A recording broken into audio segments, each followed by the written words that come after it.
Chapter 10.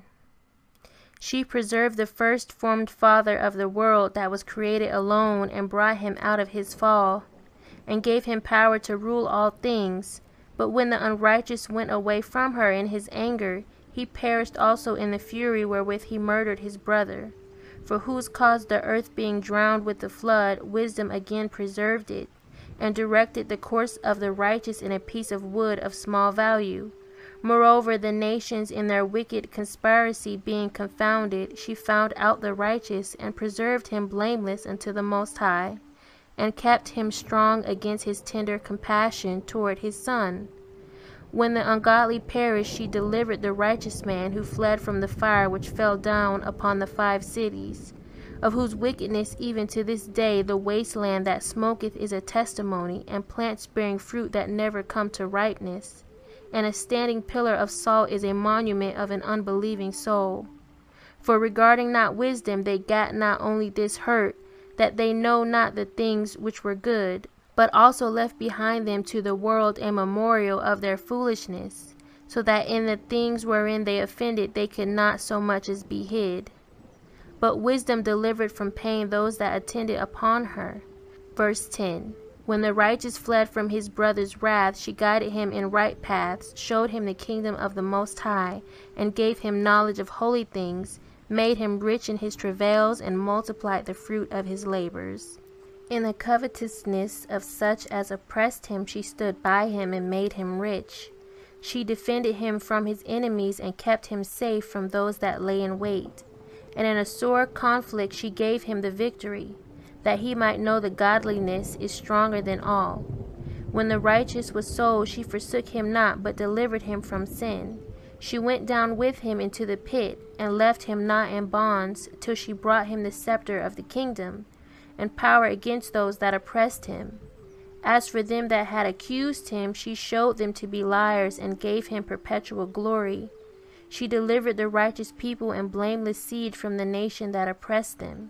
She entered into the soul of the servant of the Most High, and withstood dreadful kings in wonders and signs. Rendered to the righteous a reward of their labors, guided them in a marvelous way, and was unto them for a cover by day, and a light of stars in the night season. Brought them through the Red Sea, and led them through much water. But she drowned their enemies, and cast them up out of the bottom of the deep. Therefore the righteous spoiled the ungodly, and praised thy holy name, O Most High, and magnified with one accord thine hand that fought for them. For wisdom opened the mouth of the dumb, and made the tongues of them that cannot speak eloquent. Chapter 11. She prospered their works in the hand of the holy prophet. They went through the wilderness that was not inhabited, and pitched tents in places where there lay no way. They stood against their enemies, and were avenged of their adversaries.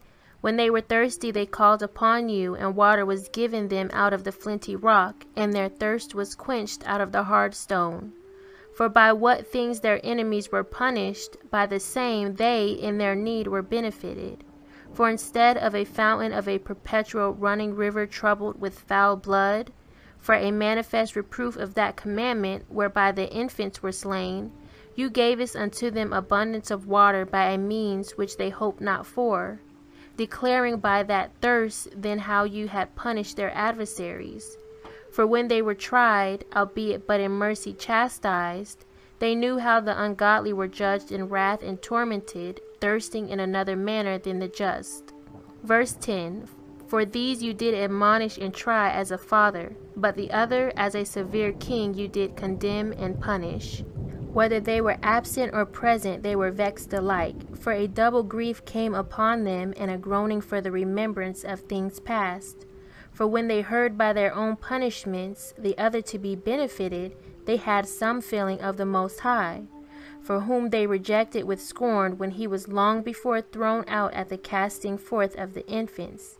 Him in the end, when they saw what came to pass, they admired.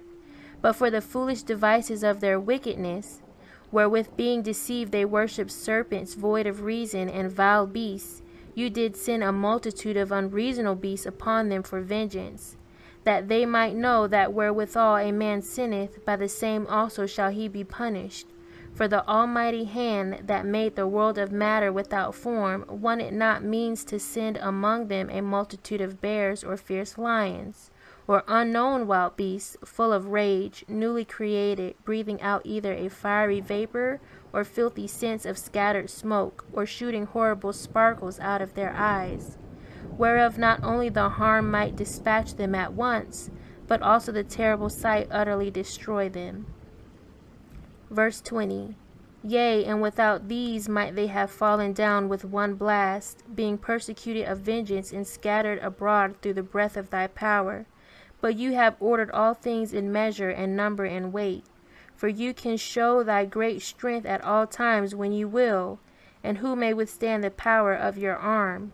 For the whole world before thee is as a little grain of the balance, yea, as a drop of the morning dew that falleth down upon the earth. But you have mercy upon all, for you can do all things, and winkest at the sins of men because you should amend. For you lovest all the things that are, and abhorrest nothing which you have made. For never wouldest you have made anything if you hadst hated it. And how can anything have endured if it had not been thy will, or been preserved if not called by you? But you sparest all, for they are thine, O Most High, you lover of souls. Chapter 12. For thine incorruptible spirit is in all things, therefore chastenest you them by little and little that offend, and warnest them by putting them in remembrance wherein they have offended, that leaving their wickedness they may believe on thee, O Most High. For it was thy will to destroy by the hands of our fathers both those old inhabitants of thy holy land, whom you hatest for doing most odious works of witchcrafts and wicked sacrifices, and also those merciless murderers of children and devourers of man's flesh and the feasts of blood, with their priests out of the midst of their idolatrous crew, and the parents that killed with their own hands souls destitute of help, that the land which you esteemedest above all other might receive a worthy colony of the Most High's children. Nevertheless, even those you sparest as men, and did send wasps, forerunners of thine hosts, to destroy them by little and little. Not that you was unable to bring the ungodly under the hand of the righteous in battle, or to destroy them at once with cruel beasts, or with one rough word, but executing thy judgments upon them by little and little, you gavest them place of repentance, not being ignorant that they were a naughty generation, and that their malice was bred in them, and that their cogitation would never be changed. For it was a cursed seed from the beginning, neither did you, for fear of any man, give them pardon for those things wherein they sinned. Verse 12. For who shall say, what have you done, or who shall withstand your judgment? Or who shall accuse you for the nations that perish, whom you have made? Or who shall come to stand against you, to be revenged for the unrighteous men? For neither is there any Father but you that careth for all, to whom you mightest show that your judgment is not unright. Neither shall king or tyrant be able to set his face against you for any whom you have punished. For so much then as you are righteous thyself, you orderest all things righteously, thinking it not agreeable with your power to condemn him that hath not deserved to be punished. For your power is the beginning of righteousness, and because you are the power of all, it maketh thee to be gracious unto all. For when men will not believe that you are of a full power, you show us your strength, and among them that know it, you makest their boldness manifest. But you, mastering your power, judgest with equity, and orderest us with great favor. For you mayest use your power when you will. But by such works hast you taught thy people that the just man should be merciful, and hast made thy children to be of a good hope, that you givest repentance for sins. Verse 20. For if you did punish the enemies of your children, and the condemned to death, with such deliberation, giving them time and place whereby they might be delivered from their malice, with how great circumspection did you judge your own sons, unto whose fathers you have sworn and made covenants of good promises. Therefore, whereas you dost chasten us, you scourge our enemies 1,000 times more, to the intent that when we judge, we should carefully think of the goodness, and when we ourselves are judged, we should look for mercy. Wherefore, whereas men have lived dissolutely and unrighteously, you have tormented them with their own abominations. For they went astray very far in the ways of error, and held them for gods, which even among the beasts of their enemies were despised, being deceived as children of no understanding. Therefore unto them, as to children without the use of reckon, you did send a judgment to mock them. But they that would not be reformed by that correction wherein he dallied with them shall feel a judgment worthy of the Most High. For look, for what things they grudged when they were punished, that is, for them whom they thought to be gods. Now being punished in them, when they saw it, they acknowledged him to be the true Almighty, whom before they denied to know, and therefore came extreme damnation upon them. Chapter 13. Surely vain are all men by nature, who are ignorant of the Most High, and could not out of the good things that are seen know him that is. Neither by considering the works did they acknowledge the workmaster, but deemed either fire or wind or the swift air or the circle of the stars or the violent water or the lights of heaven to be the gods which govern the world, with whose beauty if they being delighted took them to be gods. Let them know how much better the Most High of them is, for the first author of beauty hath created them. But if they were astonished at their power and virtue, let them understand by them how much mightier is he that made them. For by the greatness and beauty of the creatures proportionably the maker of them is seen. But yet for this they are the less to be blamed, for they peradventure err, seeking the Most High and desirous to find him. For being conversant in his works they search him diligently, and believe their sight, because the things are beautiful that are seen. Howbeit neither are they to be pardoned, for if they were able to know so much that they could aim at the world, how did they not sooner find out the Most High thereof? But miserable are they, and in dead things is their hope, who called them gods which are the works of men's hands, gold and silver to show art in, and resemblances of beasts, or a stone good for nothing, the work of an ancient hand. Verse 11. Now a carpenter that felleth timber, after he hath sawn down a tree meet for the purpose, and taken off all the bark skillfully round about, and hath wrought it handsomely, and made a vessel thereof fit for the service of man's life, and after spending the refuse of his work to dress his meat, hath filled himself, and taking the very refuse among those which serve to no use, being a crooked piece of wood and full of knots, hath carved it diligently, when he had nothing else to do, and formed it by the skill of his understanding, and fashioned it to the image of a man, or made it like some vile beast, laying it over with vermilion, and with paint coloring it red, and covering every spot therein. And when he had made a convenient room for it, set it in a wall, and made it fast with iron. For he provided for it that it might not fall, knowing that it was unable to help itself, for it is an image, and hath need of help. Then maketh he prayer for his goods, for his wife and children, and is not ashamed to speak to that which hath no life. For health he calleth upon that which is weak, for life he prayeth to that which is dead, for aid humbly beseecheth that which hath least means to help, and for a good journey he asketh. For health he calleth upon that which is weak, for life prayeth to that which is dead, for aid humbly beseecheth that which hath least means to help, and for a good journey he asketh of that which cannot set a foot forward, and for gaining and getting, and for good success of his hands, asketh ability to do of him, that is most unable to do anything. Chapter 14. Again, one preparing himself to sail and about to pass through the raging waves calleth upon a piece of wood more rotten than the vessel that carrieth him. For verily desire of gain devised that, and the workman built it by his skill. But thy providence, O Father, governeth it, for you hast made a way in the sea and a safe path in the waves, showing that you can save from all danger, yea, though a man went to sea without art. Nevertheless, you wouldest not that the works of thy wisdom should be idle, and therefore do men commit their lives to a small piece of wood, and passing through rough sea in a weak vessel are saved. For in the old time also, when the proud giants perished, the hope of the world governed by the hand escaped in a weak vessel, and left to all ages a seed of generation.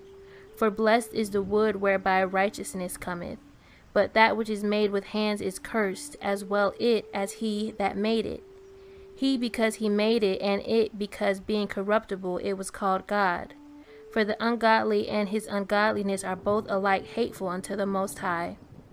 For that which is made shall be punished together with him that made it. Verse 11.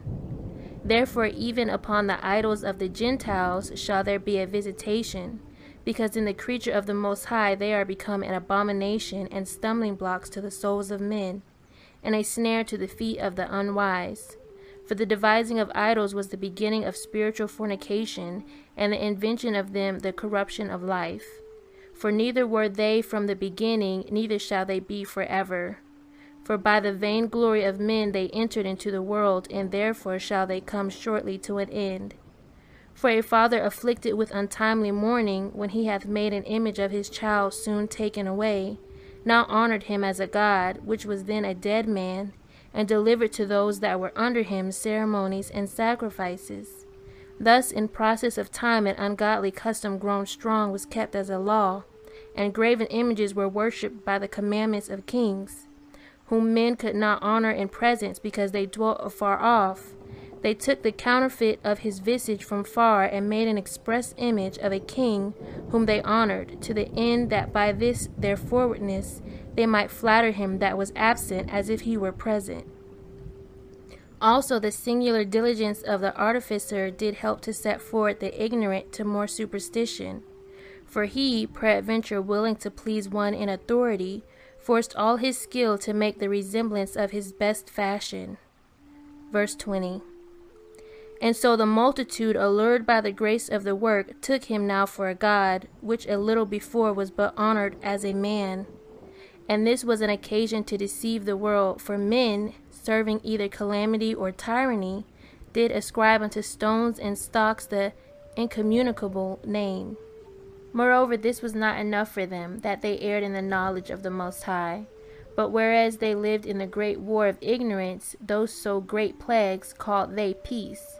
For while they slew their children in sacrifices, or used secret ceremonies, or made revelings of strange rites, they kept neither lives nor marriages any longer undefiled, but either one slew another traitorously, or grieved him by adultery, so that there reigned in all men without exception blood, manslaughter, theft, and dissimulation, corruption, unfaithfulness, tumults, perjury, disquieting of good men, forgetfulness of good turns, defiling of souls, changing of kind, disorder in marriages, adultery, and shameless uncleanness. For the worshipping of idols not to be named is the beginning, the cause, and the end of all evil. For either they are mad when they be merry, or prophesy lies, or live unjustly, or else lightly forswear themselves. For insomuch as their trust is in idols, which have no life, though they swear falsely, yet they look not to be hurt. Howbeit for both causes shall they be justly punished, both because they thought not well of the Most High, giving heed unto idols, and also unjustly swore in deceit, despising holiness. For it is not the power of them by whom they swear, but it is the just vengeance of sinners that punisheth always the offense of the ungodly. Chapter 15. But you, O Most High, are gracious and true, long-suffering and in mercy ordering all things. For if we sin, we are yours, knowing your power, but we will not sin, knowing that we are counted yours. For to know you is perfect righteousness, yes, to know your power is the root of immortality. For neither did the mischievous intention of men deceive us, nor an image spotted with diverse colors, the painter's fruitless labor. The sight whereof enticeth fools to lust after it, and so they desire the form of a dead image that hath no breath. Both they that make them, they that desire them, and they that worship them are lovers of evil things, and are worthy to have such things to trust upon. For the potter, tempering soft earth, fashioneth every vessel with much labor for our service. Yes, of the same clay he maketh both the vessels that serve for clean uses, and likewise also all such as serve to the contrary. But what is the use of either sort, the potter himself is the judge. And employing his labors lewdly, he maketh a vain god of the same clay, even he which a little before was made of earth himself, and within a little while after returneth to the same, out of the which he was taken, when his life which was lent him shall be demanded. Notwithstanding his care is, not that he shall have much labor, nor that his life in short, but striveth to excel goldsmiths and silversmiths, and endeavoureth to do like the workers in brass, and counteth it his glory to make counterfeit things. Verse 10. His heart is ashes, his hope is more vile than earth, and his life of less value than clay. For as much as he knew not his Maker, and him that inspired into him an active soul, and breathed in a living spirit, but they counted our life a pastime, and our time here a market for gain. For say they, we must be getting every way, though it be by evil means. For this man that of earthly matter maketh brittle vessels and graven images, knoweth himself to offend above all others. And all the enemies of thy people that hold them in subjection are most foolish, and are more miserable than very babes. For they counted all the idols of the heathen to be gods, which neither have the use of eyes to see, nor noses to draw breath, nor ears to hear, nor fingers of hands to handle, and as for their feet, they are slow to go. For man made them, and he that borrowed his own spirit fashioned them. But no man can make a god like unto himself, for being mortal he worketh a dead thing with wicked hands. For he himself is better than the things which he worshippeth, whereas he lived once, but they never. Yea, they worship those beasts also that are most hateful, for being compared together some are worse than others. Neither are they beautiful, so much as to be desired in respect of beasts. But they went without the praise of the Most High and his blessing. Chapter 16. Therefore by the like were they punished worthily, and by the multitude of beasts tormented, instead of which punishment, dealing graciously with thine own people, you preparest for them meat of a strange taste, even quails, to stir up their appetite. To the end that they, desiring food, might for the ugly sight of the beast sent among them loathe even that, which they must needs desire, but these suffering penury for a short space might be made partakers of a strange taste. For it was requisite that upon them exercising tyranny should come penury, which they could not avoid. But to these it should only be showed how their enemies were tormented. For when the horrible fierceness of beasts came upon these, and they perished with the stings of crooked serpents, thy wrath endured not forever. But they were troubled for a small season, that they might be admonished, having a sign of salvation, to put them in remembrance of the commandment of thy law. For he that turned himself toward it was not saved by the thing that he saw, but by you, that are the Savior of all. And in this you madest thine enemies confess that it is you who deliverest from all evil. For them the bitings of grasshoppers and flies killed, neither was there found any remedy for their life, for they were worthy to be punished by such. Verse 10. But your sons not the very teeth of venomous dragons overcame, for your mercy was ever by them and healed them. For they were pricked that they should remember thy words, and were quickly saved, that not falling into deep forgetfulness, they might be continually mindful of thy goodness. For it was neither herb nor mollifying plaister that restored them to health, but your word, O Most High, which healeth all things. For you hast power of life and death. You leadest to the gates of hell, and bringest up again. A man indeed killeth through his malice, and the spirit, when it is gone forth, returneth not, neither the soul received up cometh again. But it is not possible to escape your hand. For the ungodly that denied to know you were scourged by the strength of your arm. With strange rains, hails, and showers were they persecuted, that they could not avoid, and through fire were they consumed. For which is most to be wondered at, the fire had more force in the water that quencheth all things, for the world fighteth for the righteous. For some time the flame was mitigated, that it might not burn up the beasts that were sent against the ungodly, but themselves might see and perceive that they were persecuted with the judgment of the Most High. And at another time it burneth even in the midst of water above the power of fire, that it might destroy the fruits of an unjust land. Verse 20. Instead whereof you feddest your own people with angels' food, and did send them from heaven bread prepared without their labor, able to content every man's delight, and agreeing to every taste. For thy sustenance declared thy sweetness unto your children, and serving to the appetite of the eater, tempered itself to every man's liking. But snow and ice endured the fire, and melted not, that they might know that fire burning in the hail and sparkling in the rain did destroy the fruits of the enemies. But this again did even forget his own strength, that the righteous might be nourished. For the creature that serveth thee, who art the Maker, increaseth his strength against the unrighteous for their punishment, and abateth his strength for the benefit of such as put their trust in you. Therefore even then was it altered into all fashions, and was obedient to thy grace, that nourisheth all things, according to the desire of them that had need, that thy children, O Most High, whom you lovest, might know that it is not the growing of fruits that nourisheth man, but that it is thy word, which preserveth them that put their trust in thee.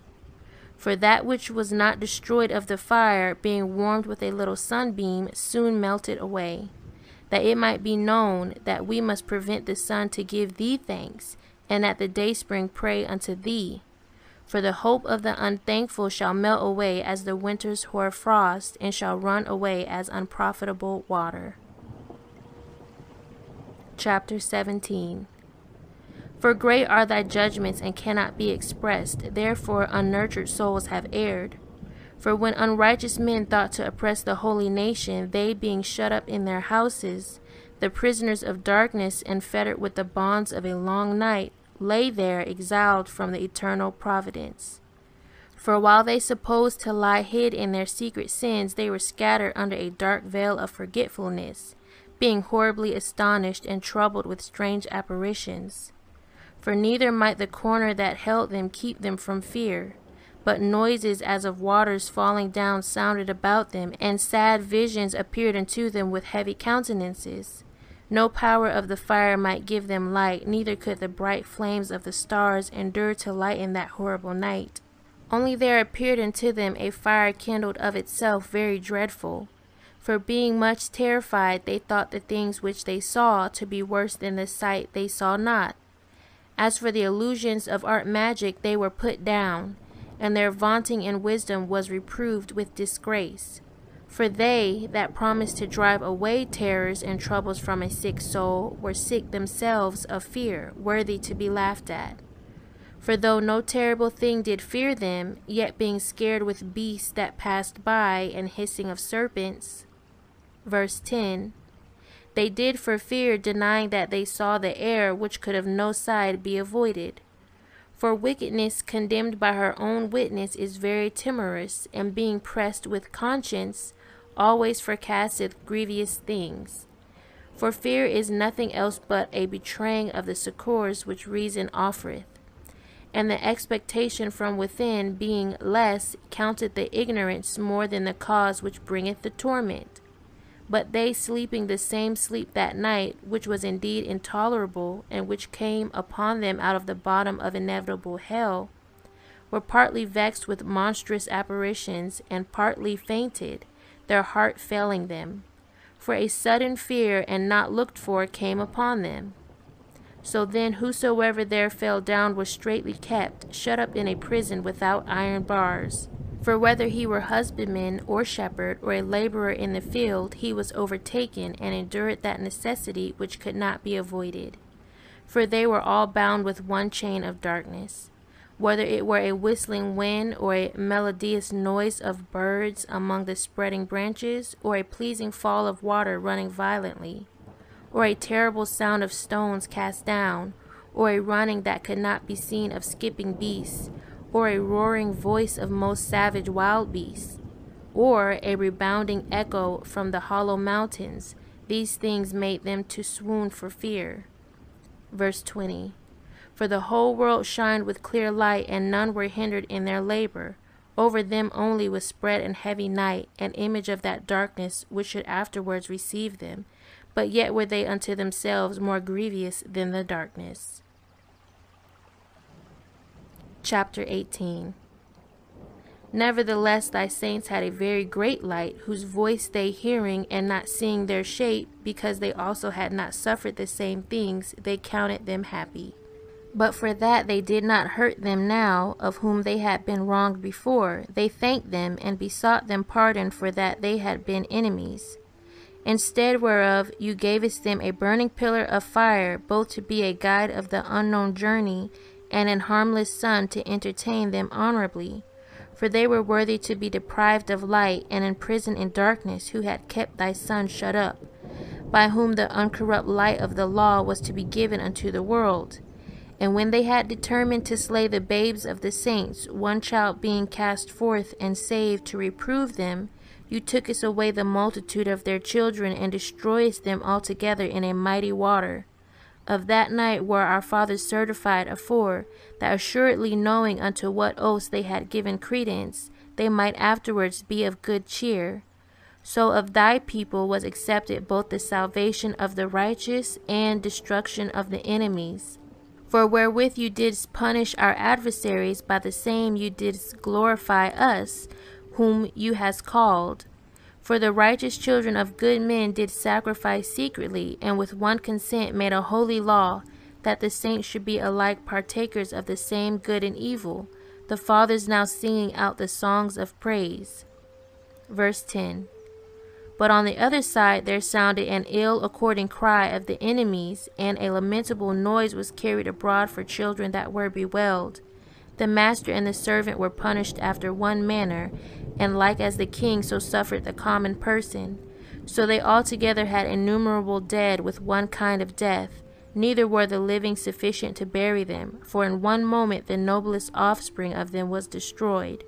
For whereas they would not believe anything by reason of the enchantments, upon the destruction of the firstborn they acknowledged this people to be the sons of the Most High.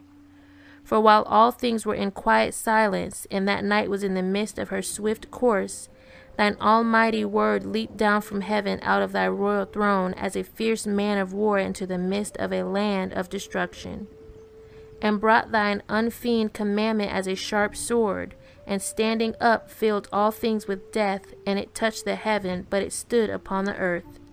Then suddenly visions of horrible dreams troubled them sore, and terrors came upon them unlooked for. And one thrown here and another there half dead showed the cause of his death. For the dreams that troubled them did foreshow this, lest they should perish, and know not why they were afflicted. Verse 20.